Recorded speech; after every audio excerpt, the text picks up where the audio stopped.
नमस्कार दोस्तों, आप सब देख रहे हैं नई उम्मीद और मैं हूं निर्भय कर्ण। वर्तमान में पूरे विश्व में कोरोना महामारी को लेकर चिंतन का दौर जारी है कि आखिर कैसे इस कोरोना को लेकर इस पर निजात पाया जा सके। इसी क्रम में हमारे साथ जुड़ रहे हैं दिल्ली से, जो Delhi Pradesh Congress committee wing AIUWC के दिल्ली प्रदेश वाइस चेयरमैन है, साथ ही सोशल एक्टिविस्ट भी हैं जिनका नाम है दिनेश अमन जी। तो दिनेश अमन जी, सबसे पहले आपका स्वागत है हमारे कार्यक्रम में। धन्यवाद धन्यवाद निर्भय जी, धन्यवाद जी। किस तरीके की स्थिति है अभी पूरे भारत की बात करें, आप दिल्ली में है, क्या हालात है कोरोना को लेकर? देखिए, हालात तो बहुत अच्छे भी कहे जा सकते हैं और बहुत बुरे भी नहीं कहे जा सकते। इस वक्त हालात फिर भी बहुत काबू में है। देखिए, वैसे भी 190 देशों में ये महामारी बहुत जोरों से फैली है, ठीक है। और लगभग ये लगा लीजिए कम से चाइना में ये पहली बार 17 नवंबर को पहला केस इसमें पाया गया था, लेकिन 15 दिसंबर में रेगुलरली बढ़ते चले गए। फिर उसके बाद अमेरिका, जापान, थाईलैंड, यहाँ वहां फैलते फैलते इंडिया में भी आ गया। लेकिन इंडिया में जो एक सराहनीय कदम मोदी जी ने उठाए और वक्त पे लॉकडाउन किया, वो बहुत ही पूरे विश्व में सराहनीय माना जा रहा है। और उसका फल ये है कि यहाँ पे केसों को जितनी आबादी है, 130 करोड़ आबादी हमारे देश की होते हुए भी, लेकिन उतने जोरों पे नहीं फैल पाया। नहीं तो हालात संभालने मुश्किल हो जाते हैं यहाँ पर जी। लेकिन एक तरफ जहां मोदी जी की जय जय हो रही है कि मोदी जी ने सही समय पर लॉकडाउन लेके सही कदम उठाया, जैसे कि वो स्थिति नहीं जो अमेरिका की स्थिति, इटली की स्थिति हुई, लेकिन क्या अभी जितने मजदूर हैं लगातार पैदल चल रहे हैं, पैदल कोई बंबई से आ रहा है बिहार, कोई यूपी जा रहा है, कोई अलग अलग जगहों से अलग अलग हजारों हजार किलोमीटर पैदल चल के वहां पे जा रहे हैं, क्या ये स्थिति आने के लिए कौन दोषी है? देखिए, ये बात बिल्कुल ये हकीकत है कि देखिए, जो मजदूरों के, मैं खुद एक अनऑर्गेनाइज सेक्टर के वर्कर्स के लिए रेगुलर काम करता, मजदूरों के लिए, और मैं खुद एक बंधुआ 1947 कैंपेन में नॉर्थ इंडिया डायरेक्टर रहा हूँ, जो गूगल का प्रोजेक्ट रहा है बंधुआ मजदूरी के लिए, उसको मुक्त करने के लिए। तो ये देखिए, एक बात देखा जाए तो मजदूरों के लिए, जो गरीबों के लिए, मुझे लगता है कि उनको बिल्कुल उपेक्षित किया गया इसके अंदर, और ये नहीं सोचा गया कि उनके लिए कोई बेस्ट प्लान बनाया जाए उनको रिहेबिलिट करने के लिए या उनको उनके घरों तक पहुंचाने के लिए, है ना। तो उनके लिए जो पैकेज वगैरह भी जो बनाए गए राहत, मुझे लगता है कि उन तक वो सही से पहुंच पाया है। बहुत सारी प्रॉब्लम्स है, लेकिन ये है कि सबसे बड़ा प्रमुखता ये थी कि लोगों की जान बचानी है, और बचाने के लिए जो आनन फानन में जो निर्णय दिए गए, उसमें कहीं ना कहीं आप मैनेजमेंट की लगा लीजिए, जो एक प्लान जो था, प्लानिंग की बहुत बड़ी कमी रही है, जिसमें गरीबों को उपेक्षित किया गया है इसमें। आप अनऑर्गेनाइज सेक्टर के लिए काम करते हैं और वहां दिल्ली प्रदेश कांग्रेस कमेटी के में आप वाइस चेयरमैन भी हैं, और जब आप जगह जगह, चाहे दिल्ली हो, मुंबई हो, अलग अलग शहरों में काफी सारे मजदूर हैं जो महानगर को बसाते हैं, उन्हें बनाते हैं और उन्हें विकास की ओर लेके जाते हैं, लेकिन क्या जो जहां था उसको वहीं रख के वहीं पे खाने पीने की व्यवस्था कर देना, वहीं पे उनके रहने की व्यवस्था कर देना और वहीं पे उनकी देखभाल करना, क्या ये उपाय उपयुक्त नहीं था वहां पे?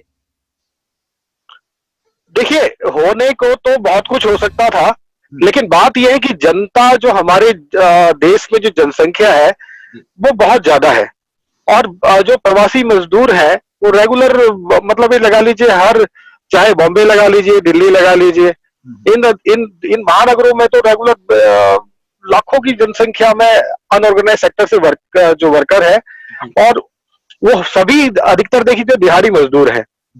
तो दिहाड़ी मजदूर होने के कारण उनके पास इतना कुछ बचत तो होता नहीं है कि वो अपने लिए महीने 2 महीने का लिए हिसाब किताब रख सके। तो उनको एक जगह पे रोक करके रख पा रहे, क्योंकि वैसे ही प्रॉब्लम है कि गवर्नमेंट हर उस आखिरी पायदान पे खड़े हुए इंसान तक, वो असंगठित कामगारों तक पहुंच ही नहीं पा रही है। तो उनको वहां रोकना भी, ये मुझे नहीं लगता कि कोई सही कारण था। उनको रोकने की बजाय उनको वापस भेजने का सोचा ज्यादा तो बेहतर था। शुरू में ही ये करना चाहिए था, बाद में नहीं। जब लॉकडाउन कर दिया गया उसके बाद ये हाँ, लेकिन अभी भी देखिए, गौर करिए कि जगह जगह से लोग अभी भी पलायन कर रहे हैं। क्या उनके लिए बस की व्यवस्था की जाती है? जैसे कि मोदी सरकार लगातार विदेशों में जो जहां है उनके लिए प्लेन की व्यवस्था कर रही है, अलग अलग प्लेन उन्हें मंगाया जा रहा है, लेकिन अपने ही देश के मजदूरों के लिए, श्रमिकों के लिए व्यवस्था के नाम पर देखा जाए तो लोग पैदल चल रहे हैं। बिल्कुल, निर्भय जी, मैं वही आपको बताना कहना चाह रहा था कि देखिए, मजदूरों के लिए ना जो भी ये प्लान बनाया गया है लॉकडाउन का, तो उसके अंदर कहीं ना कहीं बहुत बड़ी कमी रही है कि जहां पर अनऑर्गेनाइज सेक्टर के वर्करों के लिए कोई भी ये नहीं सोचा गया कि उनका क्या होगा। मुझे लगता है बहुत बड़ी कमी रही है। और ये लगा लीजिए, अगर एक खाने की तो बहुत दूर की बात है कि आप लगा लीजिए कि उनके लिए रहने के लिए छतें नहीं है, किराए पे रहते हैं या सड़कों पे रहते हैं। अब उनके जाने के उनके पास इतना पैसा ही नहीं है। अगर वो मान लीजिए कोई अभी भी जो कार, ये ट्रेन या कुछ शुरू किया गया है, तो उसमें भी सबसे किराया लिया जा रहा है, और किराए के लिए जो उनके पैसा है ही नहीं, तो वो कैसे करेंगे बताइए। जब उनके पास खाने के लिए पैसे नहीं है तो किराए के लिए पैसे कहां से लाए ये मजदूर? वही सबसे बड़ी प्रॉब्लम है। और ये तो इसके लिए तो बल्कि उनके लिए फ्री होना चाहिए, बल्कि उनके लिए ज्यादा से ज्यादा। अब ये लगा लीजिए जो पैदल पैदल जा रहे हैं, मैं समझता हूँ कि जितना वो कोरोना से नहीं, वो भूख से, और ये जो पैदल चल चल करके भूख प्यास से मर जाएंगे लोग। बिल्कुल बिल्कुल और सरकार होती किसके लिए है? बिल्कुल सही बात कहा आपने कि कोरोना तो से लोग तो बाद में मरेंगे, लेकिन भूखे से पहले लोग मर रहे हैं, और लोग जगह जगह लोग त्राहिमाम कर रहे हैं खाने को लेकर, रहने को लेकर। बिल्कुल बिल्कुल जी।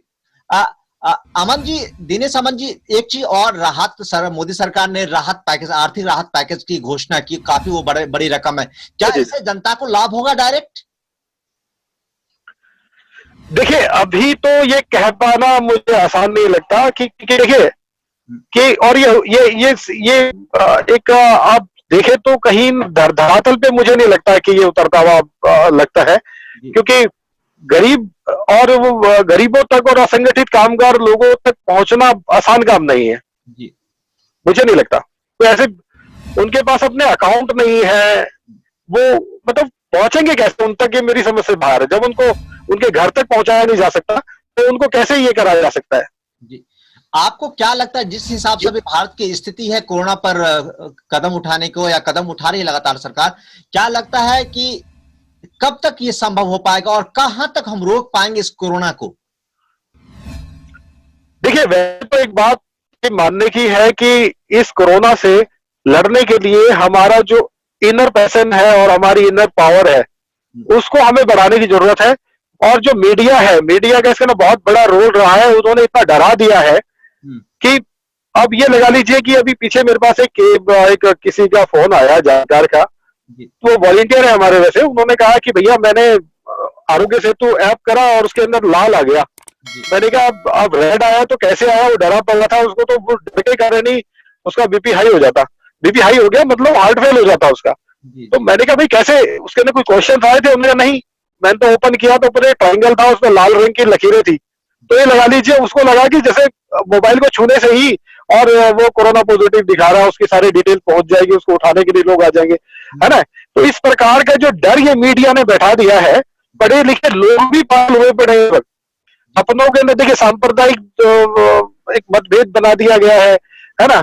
और लोग अपने ही लोगों को अपने घर में बुलाने से डर रहे हैं, बच्चों को छूने से। तो एक बहुत बड़ा एक गैप बन चुका है, जो कि मीडिया का बहुत बड़ा रोल रहा है कि डर पैदा करना। बल्कि उसके अंदर ये उनको बताना चाहिए कि इतना डरने की जरूरत नहीं है। अभी मैं आपको एक उदाहरण बताऊंगा। भोपाल एम्स के अंदर, वहां पर कुछ हमारे जानकार हैं, वहां पर कोरोना पॉजिटिव वो लोग पाए गए। फिर उनका कोरोना पॉजिटिव होने के बाद उन लोगों ने अपने को आइसोलेट किया, और आइसोलेट करने के बाद वहां पर उन्होंने एक अपना जो एक्टिविटी रखी, वो खुश रहे। उन्होंने कोई भी इसको कोरोना को एक बिल्कुल एक बहुत बड़ा हवा बना के नहीं बैठ गए, कोई डर का माहौल नहीं बनाया। आपस में खूब उन्होंने डांस किया, योगा किया, अच्छा खाया, और वो विद इन 10 डेज के अंदर अंदर वो कोरोना पॉजिटिव नेगेटिव पाए गए। और वो खुद कहते हैं कि डर नहीं करना, जो मीडिया में डर जो बैठा दिया है, वो हम डर से ही मर जाएंगे। जबकि बहुत सारे ये लगा लीजिए इतना मर नहीं रहे लोग, है ना? तो डर से ज्यादा मरने वाली बात हो गई है। ये बात तो है, लोगों के अंदर ज्यादा डर भी समा गया है, लेकिन जागरूकता भी काफी मीडिया कर रही है कि किस तरीके से कोरोना बचे और कैसे सावधानी बरते कि ताकि हम कोरोना पर विजय पा सकते हैं। देखिए कोरोना पर देखिए, अब वैसे तो इस कोरोना के साथ हमें जीना पड़ेगा। ऑलरेडी हजारों प्रकार के जो वायरस है हमारे शरीर के अंदर ऑलरेडी है। जब ये ट्यूबरक्लोसिस है, ये इसका क्या, अगर हम आज भी अपना टेस्ट कराते हैं तो हर इंसान के अंदर ट्यूबरक्लोसिस पाया जाता है इंडिया में, है ना? तो वैसे ही ये कोरोना जो आ गया है, ये खत्म होना तो आप भूल जाइए कि कभी खत्म होगा, लेकिन अब इसके साथ हमें जीना पड़ेगा। इसने एक जो प्रकृति का बहुत हनन हो रहा था, जो इंसान बिल्कुल अपने को सर्वोपरि समझ करके रेगुलर पर्यावरण का दोहन किए जा रहा था, है ना, उससे वो एक प्रकृति ने अपना एक जो रौद्र रूप दिखाकर बता दिया है कि प्रकृति अपने को जब अपना बदला लेने पे आती है तो क्या कर सकती है। जी जी ठीक है ना। जी तो हमें ये भी अब समझना पड़ेगा कि प्रकृति के नियमों के अनुसार, प्रकृति को देखते हुए हमें जीना पड़ेगा। और इसके अंदर जो भी अब जितने भी हम लोग सावधानियां बरत सकते हैं, जो ऑलरेडी सब बताई जा रही है, वो सही है, वो बिल्कुल मीडिया अच्छा कर रही है, लेकिन इसको एक डर का माहौल, भय का माहौल और सांप्रदायिक, जातिगत, ये सब खत्म, ये नहीं होना चाहिए, ये गलत है। क्योंकि इससे समाज के अंदर वैसे ही इतना डर का माहौल बना हुआ है, और ज्यादा जो आपस में हम डर का माहौल बना देंगे तो फिर जीना मुश्किल हो जाएगा। कहीं ना कहीं सांप्रदायिक रूप से भी लोग, संप्रदाय के नाम पे भी लोग कुछ इस तरीके से लोग डरा रहे हैं और डर रहे हैं, लेकिन इस तरीके के नहीं होने चाहिए। सांप्रदायिक, ये कोरोना सबके लिए, चाहे किसी भी धर्म के लोग हो, ये सबके लिए सभी को सावधानी बरतनी पड़ेगी इन चीजों से।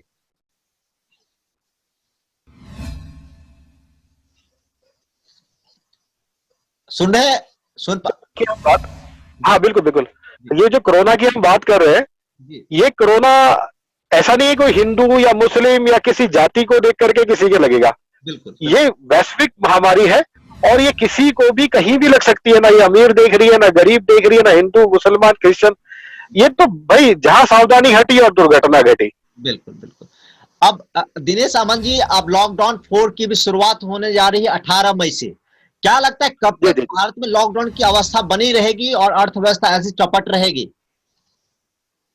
देखिए, अभी जब तक कोरोना के केसेस आने कम नहीं हो जाते, जब तक इन पर कंट्रोल नहीं किया जा सकता कि ये किया जाएगा, तब तक तो लगता है कि ऐसे चलता रहेगा। लेकिन बहुत सारी छूटें दी जाएंगी अब रोजगारों में, अनऑर्गेनाइज सेक्टर के वर्कर्स को, जो कंस्ट्रक्शन वर्कर है, सेल्फ वर्कर है ना, छोटी मोटी दुकान वाले हैं, टी स्टॉल वाले हैं, रेडी पटरी वाले हैं, सबको धीरे धीरे छोटे छोटे कामों में ढील दी जा रही है। और सख्ती इतना नहीं है अब जैसे पहले शुरुआत में सख्ती की गई थी। और धीरे धीरे देखिए जनता को अब किया आर्थिक पैकेज जो बना है, मैं चाहूंगा, मैं अपील करूंगा मोदी जी से कि गरीबों तक जरूर पहुंचे, और जो लोअर सेकंड क्लास जो नागरिक है उस तक भी पहुंचे, जो कि देखिए छोटी मोटी तनख्वाह होती है, मकान का किराया भी देना है, या मकान की ईएमआई भी देनी है, अपने गाड़ी की ईएमआई देनी है, उसके बाद फिर उसको अपने बच्चे का स्कूल का फीस भी भरना है, और पूरा सारा बंद पड़ा है। बिल्कुल कोई भी मालिक किसी को पैसा देके राजी नहीं है। जैसे ही लॉकडाउन की घोषणा की गई थी तो लगभग मालिकों ने बाहर निकाल दिया वर्कर्स को, और किसी को कोई पैसा नहीं दिया गया। तो उससे भूखमरी की जो एक सिचुएशन है वो ठीक नहीं है, उसके बारे में सोचना पड़ेगा। जी बिल्कुल सही आपने कहा कि बहुत जगह, बहुत जगहों पर बहुत चीजों को लेकर लोगों के अंदर अभी भी तनाव है कि कैसे इन आर्थिक मुद्दों को निपटेंगे। अब देखा जाए, अभी लॉकडाउन की जो अवस्था है, या भारत की बात करें, नेपाल की बात करें, लगभग 2 महीने होने वाले हैं। इन 2 महीने की अवस्था में आप जो अवस्था भी चल रही है, इस अवस्था में आप जनता से क्या संदेश देना चाहेंगे? किस तरीके से कोरोना के अकॉर्डिंग अपने आप को ढाले ताकि कोरोना के साथ साथ उनकी जिंदगी भी चलती रहे? देखिए हमारे सभी ये पूरी वैश्विक बीमारी है, और वैसे भी वन वर्ल्ड वन फैमिली का हमेशा हमारा नारा रहा, वसुधैव कुटुंबकम का। तो क्या नेपाल और क्या इंडिया, हम सब एक ही है, हम सब भाई भाई है ना। हम लोगों को एक दूसरे की जरूरतों को सोचना चाहिए, एक दूसरे के हितों को लेकर चलना, एक दूसरे के दुखों में मिल बांट करके एक दूसरे के साथ जो हो सकता है, रोटी है ना, और जितने भी संसाधन है उनका हमें आपस में शेयरिंग करना चाहिए। और इस वक्त तो ये लगा लीजिए कि हमें धैर्य की बहुत जरूरत है। हम डरे ना, ठीक है ना, और ये ना सोचे कि अचानक हमारे पड़ोस में अगर किसी को हो जाता तो हम उसे दूरियां ना बनाए। अब सभी को, ये किसी को भी कुछ भी हो सकता है, कभी भी डरने की जरूरत नहीं है। अगर आप डरेंगे तो ये लगा लीजिए फिर उसका कोई भी समाधान नहीं है। और अगर आप धैर्य रख करके और बड़े अच्छे से आप इसको डील करेंगे, और अब जो सावधानियां बताई गई है सरकार की तरफ से, डॉक्टर्स की तरफ से, तो उसको हम अपनाएंगे तो मैं मानता हूं कि कुछ नहीं होने वाला। आप ये देखिए कि 50,000 की भी अगर कोरोना पॉजिटिव पाए जाते हैं, तो आप देखिए उनमें से जो मरने वाले जो है, जो अपना इस धरती से जा रहे हैं, बड़ा दुखद है वैसे तो जाना, लेकिन उनकी संख्या कितनी आप सोचिए। और यही अगर आप देखेंगे तो अगर आप एक छोटा सा मलेरिया का या टीबी का सालाना या देखेंगे आप, तो लाखों लोग सिर्फ टीबी ट्यूबरकुलोसिस से या मलेरिया से ही लोग मर जाते हैं। अगर वो अगर गवर्नमेंट दिखाने लगे तो बहुत भारी पड़ेगा, है ना। जी जी तो अब तो ये जीना पड़ेगा हमें कोरोना वायरस के साथ। जी और देखिए ये धीरे धीरे जब एक शरीर से दूसरे शरीर में जब ये प्रवेश करता है, तो धीरे धीरे ये हर वायरस शांत होता चला जाता है, और उसके फिर जो इफेक्ट्स है वो भी कम होते चले जाते हैं। जी ठीक है, और साथ में हम ज्यादा से ज्यादा गर्म पानी पिए, है ना। और जितने भी हमारे आयुर्वेद के अंदर बहुत अच्छे इसके नुस्खे हैं, काली मिर्च हमारे हमारे किचन में रहती है, हल्दी की हमारे रहती है, जी और हम नमक होता है वो ऑलरेडी सबके पास होता है। तो हम अगर गरारे करें, और हम ये अधिकतर गले के अंदर गले का इन्फेक्शन है, ठीक है ना, ये हमारी जो रेस्पिरेटरी सिस्टम है उसको जाम कर देता है। तो हम देखें कि गला ही हमारा खराब ना हो तो सब कुछ ठीक रहेगा।